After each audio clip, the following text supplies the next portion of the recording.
আমলকি ভরপুর পুষ্টি সমৃদ্ধ বিশাল উপকারী একটা, শরীরের পক্ষে উপকারী একটা ফল হলো আমলকি।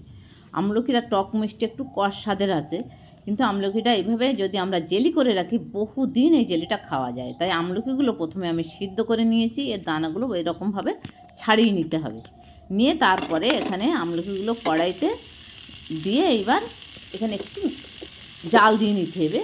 এখানে আপনি চিনি দিয়ে বা গুড় দিয়ে, গুড়টা ক্যালসিয়াম সমৃদ্ধ, গুড় দিয়ে জাল দেওয়াটাই সবচাইতে ভালো।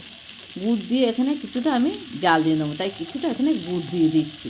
যদি আপনাদের এই রেসিপিটা ভালো লাগে অবশ্যই একটা লাইক করবেন, চ্যানেলটিকে সাবস্ক্রাইব করবেন। আর যদি কেমন হয়েছে কমেন্টে অবশ্যই জানাবেন যে এই আমলকির জেলিটা কেমন হয়েছে। এখানে যে যেমন মিষ্টি খাবে সেই রকমভাবে গুড় দিতে, বেশি গুড় প্রয়োজন হয় না।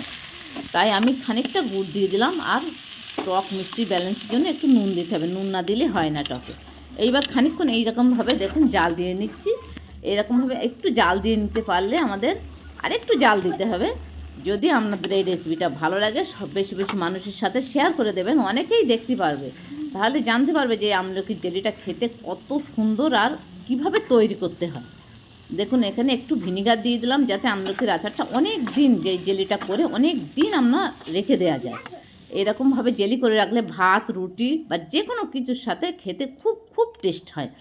দেখুন আমাদের আমলকির জেলিটা রেডি হয়ে গেছে, কত সুন্দর এগুলো খেতে হয়েছে।